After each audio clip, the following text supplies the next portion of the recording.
He transported me to a city. And now I don't often go to cities in these visions of heaven. I know that there are huge cities in heaven, and I have occasionally gone to some cityscapes. But normally, because what speaks to me and what I love is nature, that's normally what God lets me see in these visions when He takes me to heaven. And but this time He took me to a city, and I'd never seen this particular city place before. It was this street, and it was a very posh row of mansions, just one after another, up and down the street, on both sides of the street. But I knew it was in the city because there was all of this hustle and bustle and lots of activity, and I could see skyscrapers behind, all of the mansions. But I'm standing in front of this one mansion, and so hold on. I just noticed I forgot to tell you something. That's okay. I'll tell you later. So anyway, I'm standing in front of this mansion and looking at it. And let me show you this picture. Okay. So what I have done is I've gone through the internet and I've looked for images that are the closest to what I actually saw as I can find. So the images I'm showing you are not exactly the same, but very, very close. And so the particular mansion I was standing in front of, it was very, very tall, and it was Art Deco. So do you know what I mean by that? Like 1920s architecture. So everything is like super, super vertical, tall lines, like this, very much like this. And so I was standing in front of the front door, and I'm looking at it, and the door is impossibly tall, like hundreds of feet tall. Like a human being would not be able to open a door this big. It would be too heavy. But this is what I was seeing. And it was ornate, kind of like this, with all this metalwork. And so I'm just staring at it in awe, looking at it. And then all of a sudden the door opens, and there is an angel standing on the other side. And I can tell angels because they're used kind of translucent usually. And he was very, very tall, but he was dressed like a butler. So he was all in white. It was a white butler uniform, but I could tell it was an angel. And he was very serious. And he didn't say anything to me. He just looked at me. And then he turned around and he started walking back into the mansion. And I knew I was supposed to follow him. So I started walking through, following him into the mansion. And so we're walking down this long hallway, super high ceilings. And I'm trying to keep up with him. I'm short, he's tall, he's, taking these big long steps. And but I'm looking, I can see all of these rooms as we're walking down the hallway. I can see into all of these rooms, and I'm just fascinated. There's like all of these, it's like sitting rooms and dining room. It's all libraries, all these different rooms. And so I'm still trying to keep up with him. Then he takes me kind of down to the end of the hall into this big, huge room.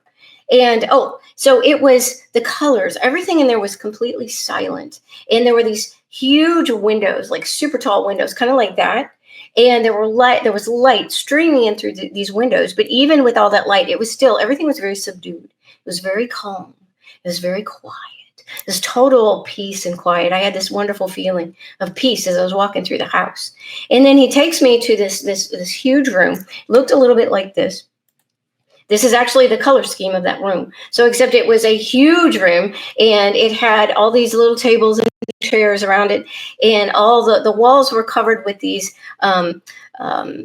books, like bookshelves. So just like a huge library. And so he walked me all the way to the far corner of the room. And in the far corner, there was a little table and two chairs that looked very much like these chairs. And he gestured for me to sit. And so I sat in one of these chairs, and then he turned around and he left. And so I'm in there all by myself. So I'm looking around. I'm just like, oh, goodness, this is gorgeous. I'm just amazed. And then all of a sudden, a door on the other side opens, and this older man comes in, and he's got a long beard, and he comes walking toward me. And now I knew immediately, because you just kind of know things when you're in heaven. You just do. It's hard to explain. And I knew it was Paul, the man who wrote half of the New Testament, right? So I will tell you again, this is a vision. I'm not telling you that I actually met Paul. Okay, Paul is up in heaven somewhere, probably has no idea that this vision ever took place, okay? But in my vision, God let me meet Paul. And so I knew immediately who he was. Now, I have seen Paul in my visions in the past. I have seen lots of people from the Bible in my visions, but I had never had a one-on-one encounter with Paul where it was just me and him. And so I was immediately like super nervous. Like I'm just, tongue-tied. I can't believe I'm meeting this man of God, I'm so unworthy. I'm fangirling like crazy. I'm like, oh, Paul. And he's a total gentleman. He comes up to me and he shakes my hand and kind of bows a little bit. And then he sits down in the chair at the table next to me. And he immediately leans over the table.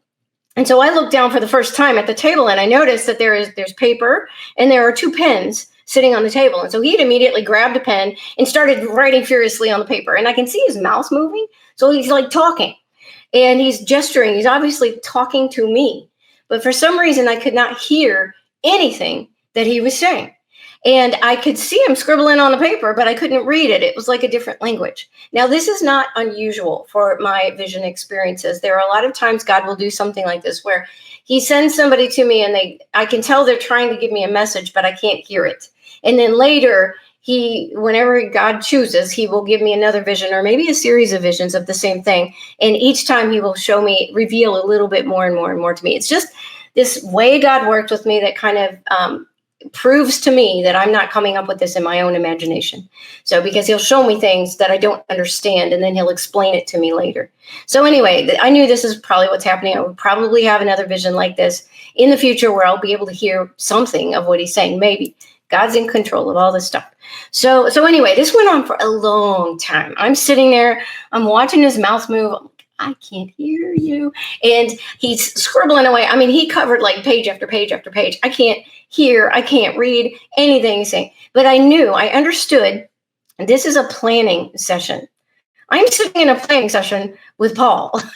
But I can't hear anything. So anyway, I never got over the nervousness. I never felt comfortable. I just felt completely unworthy to be there.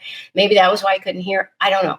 But a lot of times when I have a vision where God shows me something that makes me feel uncomfortable or makes me feel scared, which happens sometimes, or painful, that happens too.